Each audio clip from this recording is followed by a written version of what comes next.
নমস্কার, আমার আপনজনেরা রুদ্রবার্তে আপনাদের সকলকে স্বাগত জানাই। আমি রুদ্রপ্রসাদ ব্যানার্জি।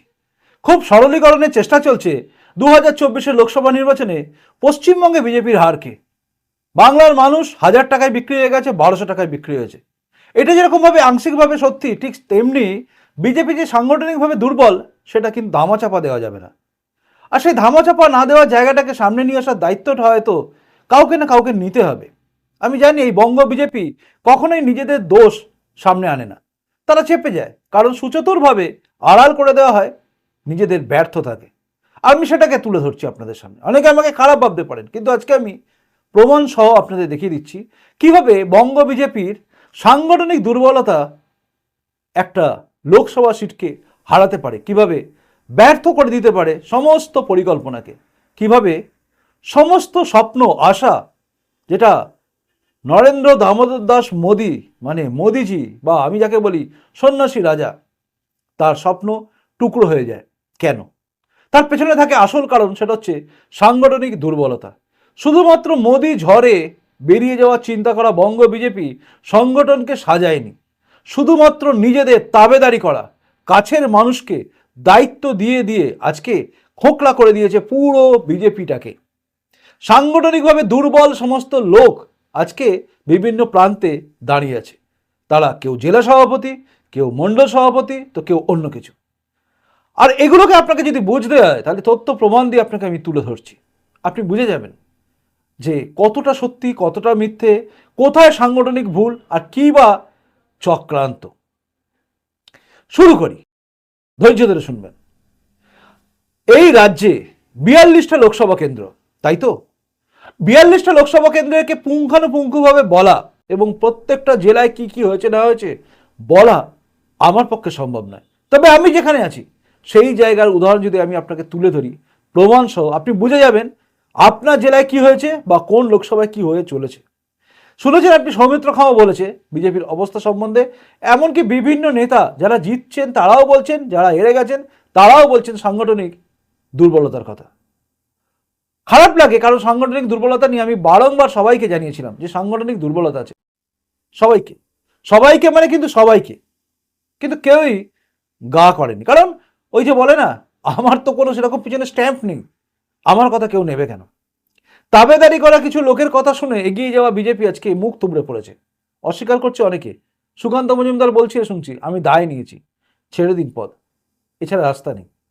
আর এটাই সত্যি কথা, সাংগঠনিক দুর্বলতা। চলুন আমি ব্যাখ্যা করি। আপনারা জানেন আমার যে লোকসভা কেন্দ্র মানে উলুবেড়িয়া লোকসভা কেন্দ্র। আমি প্রথমেই বলেছিলাম এই লোকসভা কেন্দ্র জিতবে না, কারণ হচ্ছে এখানে সাংগঠনিক কিছু নেই। আশা ছিল যে বাইরে কোনো ক্যান্ডিডেটকে যদি দাঁড় করানো হয়, বাইরে থেকে মানে বহিরাগত ক্যান্ডিডেট, যেভাবে এইখানে উলুবেড়িয়া লোকসভায় এর আগের বারে দাঁড়িয়েছিলেন জয় ব্যানার্জি। জয় ব্যানার্জি মানে সিনেমা আর্টিস্ট জয় ব্যানার্জি, তিনি কিন্তু একটা ভোট পেয়েছিলেন। আপনাকে আমি সামান্য জিনিস বলছি, হ্যাঁ, এবছরে কাকে করা হলো? এই জেলারই যিনি সভাপতি। আমি প্রথমেই বলেছিলাম যে জেলা সভাপতিকে যখন করা হচ্ছে, তার মানে জেলা সভাপতি নিশ্চয়ই ক্ষমতা আছে, আর তার জন্যই তিনি দ্বিতীয়বারের জন্য জেলা সভাপতি হয়েছেন। কারণ এই রাজ্যে যখন পঞ্চায়েত নির্বাচন হয়েছিল তখন এই জেলা সভাপতির আন্ডারে পঞ্চায়েতগুলো একের পর এক হারিয়ে গেছে বিজেপি। তারপরে জেলা সভাপতি বহাল তবিয়তে থাকে, নাম তার অরুণোদয় পাল চৌধুরী, যার বিরুদ্ধে আমার প্রতিটা প্রতিবেদন আপনারা দেখেছেন যে কি অবস্থা হয়ে গেছে সংগঠনের। দেখুন, সংগঠন যদি ঠিক না থাকে না, তাহলে কোনো কিছু হয় না। আমি আপনাকে একটা ছোট্ট কথা, পরিষ্কার কথা বলি, আপনার যদি ভিত মজবুত না হয় তাহলে কিচ্ছু হবে না। একটা বাড়ি দাঁড়িয়ে থাকে ভিতের ওপরে, আর ভিত মানে রাজনৈতিক দলের সংগঠন। অনেকে বলেন দেখি যে হয়ে যাবে, মোদি ঝড়ে হয়ে যাবে, তৃণমূল যখন ছিল তখন সংগঠন ছিল না, তাহলে তো এসে গেছে। এইগুলো ছেঁদো যুক্তি, সংগঠন ছাড়া এগুলো যাবে না, এটা হচ্ছে বাস্তব সত্যি। কেন মিথ্যে অলিক কল্পনার জগতে বাস করেন? বাস্তবে নামুন, বাস্তবে নামলে আপনি বুঝবেন কোন জায়গায় আছে। দেখাচ্ছি আপনাকে, ঠান্ডা মাথায় শুনবেন। এই যে লোকসভা নির্বাচন হলো, এই লোকসভা নির্বাচনে বিজেপি এইখানে এই লোকসভায় কতগুলো ভোট পেয়েছে? 5,05,949। আর আগের বারে 2019-এ কত পেয়েছিল? 4,79,586। এবার আপনি ভাবছেন আরে এ তো প্রোগ্রেস হয়েছে। না, হয়নি। কারণ এবারে বিজেপি হেরেছে 2,18,673 ভোটে, এর আগের বারে হেরেছিল 2,15,359 ভোটে। বাইরে থেকে আনা প্রার্থী প্রতিকূল পরিস্থিতি, তার মধ্যে দাঁড়িয়ে 2,15,359 ভোটে হেরেছিল। জেলা সভাপতি দায়িত্ব রয়েছে বারবার, তারপরেও 2,18,673 ভোটে হারে। আমি আপনাদের বলেছিলাম যে এই যে সভাপতি করা হয়েছে কে, যেখানে প্রার্থী করা হয়েছে কে, নিজের জায়গায় জিততে পারবে না। আমি কিন্তু খুব দাবি দিয়ে বলেছিলাম আর জোর কদমে বলেছিলাম, কারণ আমি জানি এই জায়গার সংগঠনকে আমি ভালোভাবে চিনি, কারণ জায়গাটা পুরো জেলাটাকে আমি হাতের তালুর মতো চিনি, হাতের তালুর মতো। আমি যেভাবে বলতে পারি আমার এই আঙুলে কি আছে, এখানে কি আছে, এখানে কি আছে, এখানে কি আছে, ঠিক একইভাবে আমি বলতে পারি এই জেলার প্রতিটা প্রান্তে বিধানসভায় কারা কারা দায়িত্বপ্রাপ্ত হলে, কারা কারা দায়িত্ব পেলে ভালো হলে তাদের দিয়ে সংগঠন চলতে পারে, আমি বলতে পারি, আমি এতটা বলতে পারি। তাই আমি বলেছিলাম এই রাজ্যে যা যা করা হচ্ছে তার মধ্যে সাংগঠনিক দুর্বলতা এইখানে, আমি এই জায়গাটা যেটা বলছি লোকসভা, এখানে হাওড়া গ্রামীণ জেলা প্রেসিডেন্টকে দায়িত্ব দেওয়াটাই ভুল হয়েছে। এই অরুণোদয় পাল চৌধুরী হচ্ছেন 22 নম্বর ওয়ার্ড উলুবেড়িয়া পূর্বের বিধানসভার উলুবেড়িয়া পৌরসভার অন্তর্গত 22 নম্বর ওয়ার্ডের ভোটার। তার নিজের ওয়ার্ড। আপাতত তিনি একটা জায়গায় এসছেন, এই বোধহয় মাস 6 হলো একটা ফ্ল্যাট কিনে এসছেন, কিন্তু ওইটা তার জায়গা, ওইটা তার জায়গা, নিজের জায়গা। নিজের জায়গায় তিনি কত ভোটে হেরেছেন জানেন? নিজের ওয়ার্ডে, নিজের ওয়ার্ডে তিনি একটা লোক কি হয়, নিজের ওয়ার্ডে বেশি লোক ভোট পায়, তো সেখানে উনি হেরেছেন 491 ভোটে। ওখানে বিজেপি পেয়েছে 1322 আর টিএমসি পেয়েছে 1813।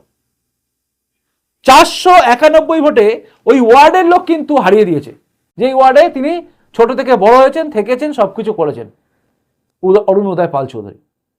এবার আপনি অবাক হয়ে যাবেন, আমি বলেছিলাম না যে এই লোকসভা থেকে বাদ দিন, তিনি যেখানে থাকেন উলুবেড়িয়া পূর্ব বিধানসভা, সেখানেও তিনি হেরে যাবেন। এখানেও তিনি হেরেছেন, ব্যাপক ভোটে হেরে গেছেন। একটা মানুষ যিনি সেখানে সংগঠনের দায়িত্ব আছেন জেলায়, তিনি সেখানে দায়িত্ব থেকে তারপরেও তিনি কিন্তু হেরেছেন, এবং হেরেছেন শুধু নয়, তিনি নিজের ওয়ার্ড, নিজের বিধানসভা সেখানেও হেরেছেন। মজার ব্যাপার কি জানেন? এই অরুণোদয় পাল চৌধুরীর উপরে যার সবচেয়ে বেশি হাত আছে, মানে তাকে প্রেসিডেন্ট করার জন্য সবচেয়ে বেশি যার অনুদান আছে, যার সবকিছু আছে, তিনি হচ্ছেন প্রত্যুষ মণ্ডল। এই প্রত্যুষ মণ্ডল সম্বন্ধে আমি সজাগ করেছিলাম সবাইকে। এও জেলা সভাপতি হয়েছিল। অমিতাভ চক্রবর্তী যেদিন জেলার মানে রাজ্যের ওজিএস হলেন, তারপরেই পোস্ট করেছিল প্রত্যুষ মণ্ডল যে তার সঙ্গে তার ছবি অমুক তমুক হ্যান ত্যান, এবং তারপরে দেখলাম শিবশঙ্কর বেদ যিনি জেলা সভাপতি ছিলেন, নিপাট ভদ্রলোক, রাষ্ট্রীয় স্বয়ংসেবক সংঘ থেকে উঠে আসা নিপাট ভদ্রলোক, সংগঠন বোঝা একটা লোক, কোভিডের মতো পরিস্থিতিতে তার কাজ করার জায়গা হয়নি, তাকে সরিয়ে দিয়ে দায়িত্ব দেওয়া হলো প্রত্যুষ মণ্ডলকে। এবং আমরা দেখলাম অদ্ভুতভাবে এই প্রত্যুষ মণ্ডলকেই বিধানসভার টিকিট দিয়ে দেওয়া হলো উলুবেড়িয়া পূর্ব, যেহেতু উলুবেড়িয়া পূর্ব বিধানসভায় সে থাকে, জেলা সভাপতি, সে পূর্ব বিধানসভায় দাঁড়ালো, হেরে গেল।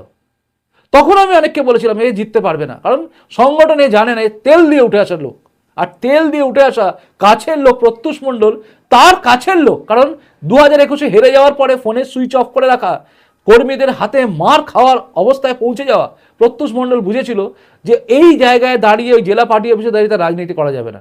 তাকে তুলে নিয়ে চলে গেল একদম রাজ্যতে এই অমিতাভ চক্রবর্তী, একদম তার একদম মেন্টর নিয়ে চলে এলো। সঙ্গে সঙ্গে প্রত্যুষ মণ্ডল নিজের কাছের লোক অরুণোদয় পাল চৌধুরীকে দাঁড় করে দিল। অরুণোদয় পাল চৌধুরী হচ্ছেন সিপিএম থেকে একসময় সিপিএম করা, কিন্তু তার দাদা রাষ্ট্রীয় স্বয়ংসেবক সংঘে ছিল। দেখুন, আমার বাবা ডাক্তার হলে আমি ডাক্তার হতে পারি, আমার বাবা আর্মিতে ছিলেন, তা আমি কি একজন আর্মি সোলজার নিজেকে বলবো? আমি তো নই।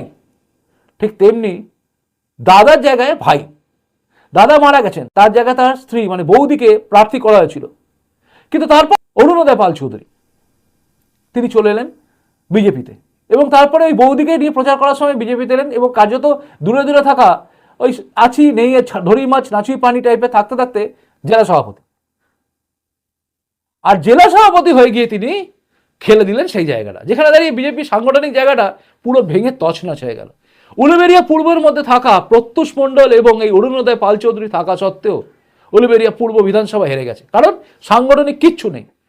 এই প্রত্যুষ মণ্ডলের সঙ্গে থাকা যে সমস্ত ছেলেরা ছিল এক সময়, ভুল বুঝিয়ে যাদেরকে রেখেছিল, তারা প্রত্যেকে পরে অনুতাপ করেছে যে আমরা বাজে লোকের সঙ্গে ছিলাম। দলটাকে সাংগঠনিকভাবে টুকরো করে ফেলেছে প্রত্যুষ মণ্ডল, তারই সঙ্গে থাকা, তারই স্যাঙাত এই অরুণোদয় পাল চৌধুরী হয়ে গেল জেলা সভাপতি, আর সবই হলো এই অমিতাভ চক্রবর্তীর জন্য, আর আজকে তার ফল হাড়ে হাড়ে ভোগ করছে। আপনি জানেন এই জেলাতে একটা জায়গায় এই যে শুনছেন না, আমি একটা কথা বলেছিলাম আপনাদের সামনে যে কিভাবে বাউরিয়াতে একটা পুজো যেটা ক্লাব করে, সেই ক্লাবের ছেলেরা নরেন্দ্র মোদীর ছবি ওপরে রেখেছে, যেখানে এমপি হচ্ছে সাজদা আহমেদ, যেখানে এমএলএ হচ্ছেন বিদেশ বোস, যিনি খেলোয়াড়, এবং যিনি বিজেপির তৃণমূলের যিনি এমএলএ, কাউন্সিলর তৃণমূলের, দোর্দণ্ড প্রতাপ, নেতারা সব আছে তৃণমূলের, ব্লক প্রেসিডেন্ট থেকে শুরু করে সবাই, যারা আমাকেও কেস খাইয়েছে। তো এই রকম টাইপের লোকের সামনে দাঁড়িয়ে একটা ক্লাব নিজেদের ক্লাবের মাথার ওপরে কি রেখে দেয় না, রেখে দেয় নরেন্দ্র মোদীর ছবি। আমন্ত্রণ করা হয়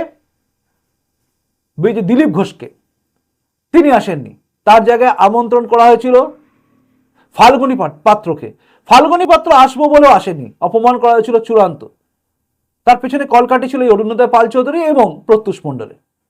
জানেন আপনি সেই জায়গায় ফল কি হয়েছে? যেখানে মানুষ এমনি বিজেপিকে ভোট দিয়েছে, কোনো একটা মাইকের প্রচার নেই, কোনো একটা স্ট্রিট কর্নার নেই, দেয়াল লিখন শেষ পর্যায়ে হয়েছে। কারণ এখানকার মন্ডল প্রেসিডেন্ট যাকে করা হয়েছিল সে কোনো কাজই করেনি, এই অভিযোগ কি আমরা জানাইনি? সর্বত্র জানানো হয়েছিল, কিন্তু তা সত্ত্বেও কিচ্ছু হয়নি। একটা স্ট্রিট কর্নার নেই, একটা মাইকিং নেই, মাইকে প্রচার করা একটা জায়গা নেই। অরুণোদয় পাল চৌধুরী রাত্রিবেলা 7:30টার সময় বাউরিয়া চত্বরে গাড়িতে করে প্রচার করে চলে গেলেন, কেউ দেখতেই পেল না, জানতেই পারলো না, তাও ভোট পড়েছে। এইখানে থাকা 3 নম্বর ওয়ার্ড, 4 নম্বর ওয়ার্ড, 8 নম্বর ওয়ার্ড, 10 নম্বর ওয়ার্ড, 11 নম্বর ওয়ার্ড ব্যাপক লিড দিয়েছে বিজেপিকে। যে ওয়ার্ডের কথা আমি বলছি, মানে যেখানে এই ক্লাবটা ছিল, যে ক্লাবের পুজো হচ্ছিল, জানেন সেইখানকার ছেলেরাই বুথে বসার কাউকে না পেয়ে নিজেরাই বসে গেছে, কোনো কিছু না ভেবে। কারণ মোদিজিকে ভালোবাসে, দলটাকে ভালোবাসে, তারা নেমেছে, ক্যাম্প করেছে তারা। একটা কাগজ, মানে কোনো ওই যে কি বলবো আর কি, ভোটার স্লিপ, বুথ স্লিপ কেউ দেয়নি। মোদিজি সবাইকে বলেছিলেন আপনারা আমার কথা রাখবেন, বাড়ি বাড়ি যাবেন, জয় শ্রীরাম আমার কথা পৌঁছাবেন, বলবেন নমস্কার আমাকে জানাবেন। কাঁচকলা, কেউ আসেনি। আর সব দায় হচ্ছে সংগঠন ভেঙে ফেলা মানুষটার, যার নাম অরুণোদয় পাল চৌধুরী। ভালো করে দেখুন, এনার জন্য, মানে এনারকে প্রার্থী করে দিয়ে যে করেছেন বা যারা করেছেন, শোনা যায় নাকি 1 লাখ ভোটে তিনি লিড দেবেন বলেছিলেন, হেরে গেছেন কত ভোটে দেখতে থাকুন আপনি। উলুবেড়িয়া পূর্ব 176 নম্বর উলুবেড়িয়া পূর্ব বিধানসভা বিজেপি পেয়েছে 67,498 আর তৃণমূল পেয়েছে 91,924। হার হয়েছে 24,426 ভোটে। এটা অরুণোদয় পাল চৌধুরী, প্রত্যুষ মণ্ডল, মানে একদম অমিতাভ চক্রবর্তী স্নেহধন্য ব্যক্তি, তাদের এলাকা, তার বিধানসভা। উলুবেড়িয়া উত্তর 177 নম্বর 71,358 ভোট পেয়েছে বিজেপি, আর তৃণমূল পেয়েছে 89,361, 18,003 ভোটে হার উলুবেড়িয়া উত্তর, যেটা বিজেপির জেতার জায়গা ছিল। আমি ভেবেছিলাম এই জায়গায় জিতবে। এবার শুনুন, উলুবেড়িয়া দক্ষিণ, যেটা বিজেপির গড় ছিল একটা সময়, বিজেপির এখানে অঞ্চল প্রধান থেকে শুরু করে সব ছিল, সেখানে 178 নম্বর উলুবেড়িয়া দক্ষিণে 70,563 ভোট পেয়েছে বিজেপি, আর তৃণমূল পেয়েছে 1,03,696, 33,133 ভোটে হেরে গেছে বিজেপি। এখানে বিজেপি সংগঠন দারুণ ছিল, আমি বলছি, দায়িত্ব নিয়ে বলছি। কেউ যদি প্রমাণ করতে পারে আমি ভুল বলছি, তার জুতো মুখে নিয়ে ঘুরবো। বিজেপির দারুণ সংগঠন ছিল। অমল চ্যাটার্জি থেকে শুরু করে সুব্রত চ্যাটার্জি সবাই জানে কি জায়গা ছিল। এরপর শ্যামপুর 179 নম্বর বিধানসভা, শ্যামপুর বিজেপি পেয়েছে 83,619, আর তৃণমূল পেয়েছে 1,13,532, অর্থাৎ 29,913 ভোটে বিজেপি হেরেছে এখানে। 180 নম্বর বাগনান 69,143 বিজেপি পেয়েছে, আর তৃণমূল পেয়েছে 1,07,616, 38,473 ভোটে হেরেছে।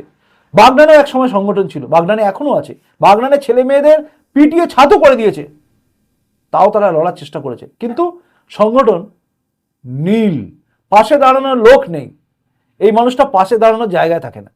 এরপরে 181 আমতা 74,370 ভোট পেয়েছে বিজেপি, তৃণমূল 1,01,868, হেরেছে বিজেপি 27,498 ভোটে। এবার দেখুন সেই উদয়নারায়ণপুর, যেখানে দাঁড়িয়ে শুভেন্দু অধিকারী দারুণ বক্তব্য দেওয়া, একটা বক্তব্য, মানে কি বলবো, ওই মিটিং ফিটিং করেছেন, যেখানে গিয়েছিলেন অমিত শাহ থেকে শুরু করে সবাই, যেখানে মানে এত নাকি লোক নেমে গেছে, সেখানে নাকি তৃণমূলকে পুরো ধুয়ে মুছে সাফ করে দেবে। সেখানে ফল জানেন, সেখানে একজন দুর্দণ্ড প্রতাপ নেতা ছিল, তার নাম হচ্ছে ভোলানাথ সাময়ী, নেই এখন, তাকে দায়িত্ব দেওয়া হয়নি, তাকে সরিয়ে দেওয়া হয়েছে। বিধানসভায় দাঁড়াতো, সে লড়াকু নেতা ছিল, সরে গেছে। তার সেই উদয়নারায়ণপুরে কত ভোট পেয়েছে? 68,060 বিজেপি, আর তৃণমূল 1,14,579, 589, অর্থাৎ 46,529 ভোটে হেরে গেল। সমীর খাড়া জয় জয়কার। সেখানে নাকি বিজেপি তৃণমূলে ধস নামিয়ে দিয়েছে। সব ঢপবাজি, সব ব্লাফ, শুধু মিথ্যের ওপর দাঁড়িয়েছিল। আমি বারংবার ভাবতাম যে শুধুমাত্র বোধহয় এই আমার বিধানসভা বা আমার লোকসভা এখানেই গন্ডগোল হচ্ছে। পরে বুঝলাম এটা গোটা রাজ্য জুড়ে রয়েছে, গোটা রাজ্য জুড়ে ধস, গোটা রাজ্য জুড়ে। উত্তরবঙ্গের মানুষরা দিয়ে দিয়েছে, সাংগঠনিক ব্যাপার কিচ্ছু নেই। বিজেপি চিৎকার করে হাওয়াতে, হাওয়ায় ডায়লগ মারছে বিজেপি। সাংগঠনিক জায়গাটাকে পুরো শেষ করে দিয়েছে অমিতাভ চক্রবর্তী। তাই আজকে এই জায়গায় আমাদের, অর্থাৎ বিজেপি এখানে মুখ থুবড়ে পড়েছে। আর এই নরবরে বিজেপি 2026-এ জিতবে, দেখুন আমি আবার বলছি আপনাদের, অসম্ভব। তৃণমূলের কাছে নাস্তানাবুদ হয়ে যাবে। এই বিজেপির খোলনালচা বদলাতে হবে, অমিতাভ চক্রবর্তীকে ইমিডিয়েট সরাতে হবে। প্রত্যেকটা যারা রাজ্যে আজকে দায়িত্বে আছে না, যে সমস্ত নেতা ওই সেক্রেটারি হয়ে আছে, এদেরকে মন্ডলে পাঠিয়ে দিতে উচিত। মন্ডলে কোনো দায়িত্ব দিয়ে রাখা উচিত, বা বুথের কোনো প্রেসিডেন্ট করা উচিত। এরা বুথ প্রেসিডেন্ট হওয়ার দায়িত্ব পাওয়ার যোগ্য, এর বাইরে কিচ্ছু নয়। এদের বুথ প্রেসিডেন্ট হওয়ার জায়গাও এরা নেই মনে হয়। একটা বুথ প্রেসিডেন্টও সে অনেকটা বোঝে, এরা তার কিচ্ছু বোঝে না। আজকে যদি বুঝতো, বিজেপি এই জায়গায় যেত না। আমি তো আমার জায়গা তুলে দিলাম, প্রমাণ দিলাম, যুক্তি দিয়ে দিচ্ছি কি জায়গায় ছিল। ব্যক্তির নাম ধরে ধরে বলে দিচ্ছি আমি, নাম ধরে ধরে। যদি মিথ্যে বলা থেকে আমার নামে কোনোদিন মানানি কেস। প্রত্যেকটা কথা আমি ঠিক বলেছি, প্রত্যেকটা একটা ওয়ার্ড আমি ভুল বলিনি। এই অমিতাভ চক্রবর্তী এসেই প্রত্যুষ মণ্ডলকে তুলে নিয়ে এলো। প্রত্যুষ মণ্ডল আসার সঙ্গে সঙ্গে বিজেপি পার্ট হয়ে গেল। 2016-র আগে পর্যন্ত প্রত্যুষ মণ্ডল বিজেপি সম্বন্ধে কিচ্ছু করতো না। 2016-র পরে 17-তে উত্থান, এবং উত্থানের পরেই পতন। তার কারণ হচ্ছে বিল কুপন ছাপানো নিয়ে একটা অভিযোগ ছিল তার বিরুদ্ধে, আর সেটা আমি তুলেছিলাম, কারণ আমার কাছে প্রমাণ ছিল যে বিল কুপন ছাপানো নিয়ে বিশ্ব হিন্দু পরিষদ থেকে তাকে ভর্ৎসনা করা হয়। কিন্তু অদ্ভুত ব্যাপার, বিজেপি শৃঙ্খলা রক্ষা কমিটি থাকা সত্ত্বেও এই ব্যক্তি কিন্তু প্রেসিডেন্ট হতে পারলো, জেলা প্রেসিডেন্ট। কেন? কারণ হচ্ছে অমিতাভ চক্রবর্তী মাথার উপর ছিল বলে। দুর্নীতি, এটা দুর্নীতি নয়? প্রশ্নগুলো ওঠে। আজকেও সে রাজ্যের সেক্রেটারি পদে আছে, কোন একটা পদে আছে, এবং শোনা যাচ্ছে তিনি নাকি জিএস হওয়ার জায়গায় আছেন। বলছেন গর্ব করে। এই জেলার এমন কেউ লোক নেই যারা বলছে না যে কিচ্ছু হবে না দাদা, এখানে প্রত্যুষ মণ্ডল অমিতাভ চক্রবর্তীর মাথার উপরে হাত আছে, এবারেও জিএস হবে। বলছে আমাকে হাঁটানোর কেউ নেই, জেনারেল সেক্রেটারি হবে। ভাবুন আপনি কোন জায়গায় আছে, ভাবুন। সে এখন জিএস হওয়ার স্বপ্ন দেখে, যার নিজের মানে জায়গা বিধানসভা জেতার ক্ষমতা নেই, যে পালিয়ে যায়, সুইচ অফ করে দেয়, বলছে করোনা হয়েছে আমার। যখন 21-এর মানে 21 যে নির্বাচন পরবর্তী হিংসা হয়েছিল, প্রচুর ছেলে বিজেপি পার্টি অফিসে পড়েছিল, জেলা পার্টি অফিসে। ব্যক্তিগতভাবে আমিও গেছি, জিজ্ঞাসা করবেন কাউকে, আমি গেছি ব্যক্তিগতভাবে, কোনো আমার দায়িত্ব নেই, কিন্তু আমি গেছি। তখন সুজয় চক্রবর্তী ছিল কনভেনার, বাগনান থেকে আসা, লড়ে গেছে সে মানুষটি, তাকে দূরে সরিয়ে দেওয়া হলো। নিয়ে আসা হলো এই অরুণোদয় পাল চৌধুরী, কারণ প্রত্যুষ মণ্ডলের কাছের লোক। এই সিস্টেমটাকে বিরুদ্ধে আপনি বলবেন না এই সিস্টেম দায়ী। বিজেপি বাঁচাও কমিটি বলে একটা কমিটি তৈরি হয়েছিল, তাদেরকে সাসপেন্ড করে দেওয়া হলো। আরে সাসপেন্ড করা উচিত এই লোকগুলোকে, যারা বিজেপিকে দাঁড় করিয়ে হারিয়েছে।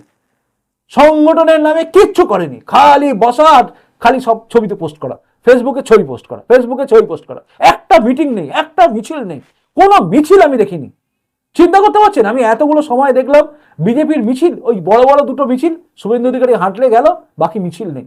পাড়ায় পাড়ায় মিছিল হতো আগে, উলুবেড়িয়াতে মিছিল চলতো, প্রতিটা এলাকায়, বাউরিয়াতে মিছিল হতো। বিজেপি মানে মিছিল ছিল। বিজেপির মিছিল দেখলে তৃণমূল ঘাবড়াতো। তৃণমূল বাউরিয়ায় বিজেপিকে কাউন্টার দেওয়ার জন্য তৃণমূলকে মিছিল করতে হতো, অরূপ রায়কে আসতে হতো। আমি তো নাম ধরে ধরে বলছি, পুলক রায়, অরূপ রায়, এরা এসে মিটিং দিতে বাধ্য হতো, কারণ বাউরিয়াতে তৃণমূলকে কাউন্টার দেওয়ার জন্য বিজেপি ছিল, উলুবেড়িয়াতে তৃণমূলকে কাউন্টার দেওয়ার জন্য বিজেপি ছিল। আজকে কিচ্ছু নেই। আজকে কাদের জন্য হলো? এর দায় কে নেবে? আক্ষেপ দুঃখ কোথায় বলবে মানুষ? কেউ প্রতিবাদ করলে তাকে সাসপেন্ড করে দিত এই বিজেপি। আজকে বলছে আমরা কি করব? এই বিজেপি সরিয়ে দিয়েছে তাদের, যারা লড়তে পারতো। আমি বারবার প্রতিটা প্রতিবেদনে বলেছি যে যারা পুরনো কার্যকর্তা আছে, আমি তো নাম ধরে ধরে বলেছিলাম যে এই জেলায় যারা পুরনো কার্যকর্তা আছে, নাম ধরে ধরে বলে, কোদালি, এদের মতো লোক, বিদ্যুৎ কোদালি বক্তব্য রাখলে এলাকা মাতিয়ে দেয়, বসিয়ে রেখে তাকে শেষ করে দেওয়া হয়েছে। সঞ্জয় চ্যাটার্জি কাজ করতে চায়, ঝড় জলের মধ্যে সে দৌড়েছে, ভুল মানুষ মাত্র হয়, তাকে দায়িত্ব দেওয়া যায় না। কে নেই? ভোলানাথ সাময়িক, সে নেই, সে কলকাতায় থাকে, এখন বাধ্য হয়ে চলে যায়, সে দেখে কিছুই করতে পারছি না। আরে এরা থাকলে কি ক্ষতি হবে কে বোঝাবে? কিন্তু এরা নিজেদের মতো করে আখের গোছানো চায়। আরে আখের গোছানো ছাড়া কিচ্ছু নেই এদের, শুধু আখের গোছাতে চায়। আজকে আমার কথা শুনে খারাপ লাগতে পারে, অনেকেই বলবে আপনি এত কিছু জানেন বলেননি কেন। আমি বলেছি, কিন্তু আমার প্রতিবেদন ভাইরাল হয়নি, কারণ আমি বিজেপির বিরুদ্ধে বলেছিলাম যে এরা থাকলে বিজেপি জিতবে না। বিজেপির বিরুদ্ধে মানে আমি বিজেপির ভালোর জন্য বলেছিলাম, উল্টে আমি গালাগালি খেয়েছি। বড্ড বেশি জেনে গেছে, বড্ড বেশি বলে ফেলছে, মার্ক করা হয়ে যায়, মার্ক। আজকে আমাকে মার্ক করে লাভ কি? আমি তো ভাবি আগে আমার কাছে দেশ, তারপর ধর্ম, তার বাইরে কিচ্ছু নেই। আমি গীতায় বিশ্বাস করি, ওই গীতা ওই মুখে আরো গীতা বলি না, গীতার মর্ম কথা বুঝি, যে নৈনং ছিদন্তি শস্ত্রাণী নৈনং দহতি পাবক ন চৈনং তেজস্তাপ ন সজতি মরুত। অর্থাৎ আত্মাকে কাটা যায় না, মারা যায় না, ছেড়ানো যায় না, পোড়ানো যায় না, জলে ভেজানো যায় না, দহন করানো যায় না। আমি অবিনশ্বর, আত্মা অবিনশ্বর, আবার আসবো ফিরে। আমার কি যায় আসে? আমার কিচ্ছু যায় আসে না। কিন্তু বাংলায় দুর্নীতির বিরুদ্ধে লড়াই লড়তে গেলে সেই সমস্ত লোকেদের তুলে নিয়ে আসতে হবে, সংগঠন তাদেরকে দিয়ে করাতে হবে। এখনো বসে আছে বহু নেতা বসে আছে, তাদেরকে তুলতে হবে। আর এই নেক্সাসটাকে শেষ করতে হবে। এখন থেকে তারা ধরে নিয়েছে আমি জেনারেল সেক্রেটারি হব, আমি এটা হব, এই নেক্সাস। আপনি জানেন 2021-এ বিধানসভার পরে কে চিফ মিনিস্টার হবে সেরকম ঠিক হয়ে গেছিল, কে হবে অর্থমন্ত্রী ঠিক হয়ে গেছিল। আমাদের এলাকা তো প্রত্যুষ মণ্ডলকে সবাই ভাবতে বোধহয় মুখ্যমন্ত্রী হয়ে যাবে, এই জায়গায় চলে গেছিল, নিজেদের স্ট্যাটাস এমন করে ফেলেছিল। কেন? এই নেক্সাসটাকে ভাঙতে হবে।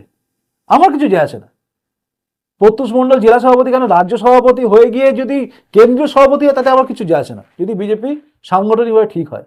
অমিতাভ চক্রবর্তীকে রাজ্যের ওজিএস করা কেন, সেন্ট্রালে ওজিএস করা হোক, যদি বিজেপি ঠিক থাকে। ব্যর্থ এরা, এদের ব্যর্থতার দায় স্বীকার করে চলে যাওয়া উচিত, কিন্তু এরা যাবে না, এরা যাবে না। এদেরকে না সরালে এরা সরবে না।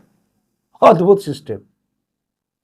যাই হোক, আমি আমার তরফ থেকে বলে দিলাম। এরপরে অনেকেই হয়তো আমাকে গালাগালি করবেন।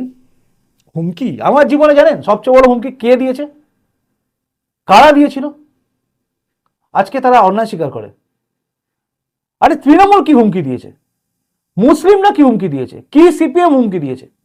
আরে হুমকি সবচেয়ে বেশি দিয়েছে বিজেপি থেকে, কারণ ওই প্রত্যুষ মণ্ডলে খাপ খুলে দিয়েছিল। হুমকি, মারতে আসছে, কাটতে আসছে।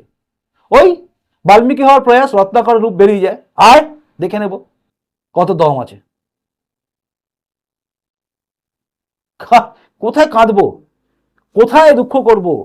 আজকে তারা সবাই বোঝে যে সেদিন তারা ভুল করেছিল, আমি ঠিক বলেছিলাম। আরে অন্যায় মানে অন্যায়, এটা বুঝতে শিখুন। আমার বাড়ির ছেলে অন্যায় করলে সেটাকে অন্যায় বলতে শিখুন, তার নয়তো তৃণমূলের সঙ্গে আপনার তফাৎ কি? সিপিএম আর যাই করুক, দুর্নীতি করা লোকগুলোকে কিন্তু কিক আউট করতো। ঋতব্রত থেকে শুরু করে সব কটা দেখবেন সিপিএম লাথি মেরে দিয়েছিল। ভাববেন আমার কথা, তারপর যদি মনে আমি ঠিক বলেছি তাহলে লিখবেন, কমেন্ট বক্সে কমেন্ট করবেন। আর যদি পারেন, যাদের গায়ে লাগবে, হাতে লাগছে, গালাগালি দেবেন, দিন, যায় আসে না, আমি বিন্দাস আছি। বিজেপি হেরে গেলেও অনেকে বলছেন কি হলো দাদা, হেরে গেল তো, মুদি হেরে গেল। আরে মুদি হেরে গেল তো আমার কি? আমি আবারও বলছি, আমার কিছু যায় আসে না। কি হবে, যাবে আসবে আপনার। কে হারাচ্ছে, কাকে হারাচ্ছে, কেন হারাচ্ছে, কি জন্য হারাচ্ছে, এই যদি জানতে চান রুদ্রবার্তা দেখতে থাকুন। কেন উত্তরপ্রদেশে হেরে গেল জানতে চান, কেন লখনৌ হেরে গেল জানতে চান, কমেন্ট বক্সে লিখুন, সব খাপ খুলবে, সব। কেন হারছে মানুষ, এই রাজ্যের মানুষ বেইমান নাকি কোথায় ভুল হয়েছিল জানতে চান, দেখতে থাকুন রুদ্রবার্তা, সব বের করে আনবো। কারণ এই বিজেপি আত্মসমীক্ষা করছে না, আত্মসমীক্ষা করে নিজেদের পদত্যাগ করবে না রাজ্য বিজেপি, যতক্ষণ না কেউ সরাচ্ছে। জানি না সেন্ট্রাল বিজেপি আদৌ দেখে কিনা, যদি বাংলা বুঝতো 14 পুরুষের আমার ভাগ্য ভালো হতো, সত্যিটা জানতে পারতো। যাই হোক, এবার আপনার দায়িত্ব, পারলে ভিডিওটাকে শেয়ার করবেন। আর যদি মনে করেন না যা চলছে চলুক, আমার বাপের কি চলুক, আমার ভিডিও শেয়ার করতে হবে না, শুধু লাইক করতে পারলে লাইক করবেন, যদি না পারেন ডিসলাইক করে দেবেন, আমার কিছু যায় আসে না, যাবে আসবে আপনার। বাংলার বুকে পরিবর্তন চাইলে এগিয়ে চলুন, নচেত এই যা চলছে এদের সঙ্গে থাকুন, খালি স্বপ্ন দেখুন জিতবে জিতবে। তবে হ্যাঁ, 200% গ্যারেন্টি আমি দিচ্ছি, এই যদি সংগঠন থাকে তৃণমূলকে 2026 কেন 2036ও হারাতে পারবেন না। এই সংগঠন যদি এইভাবে চলে, যা আমি তুলে দিলাম তথ্য, নাম ধরে সব কিছু দিলাম, দেখুন আপনারা কি ভাবছেন। আসি আমি, নমস্কার, বন্দে মাতরম, ভারত মাতা জয় হোক, জয় হিন্দ।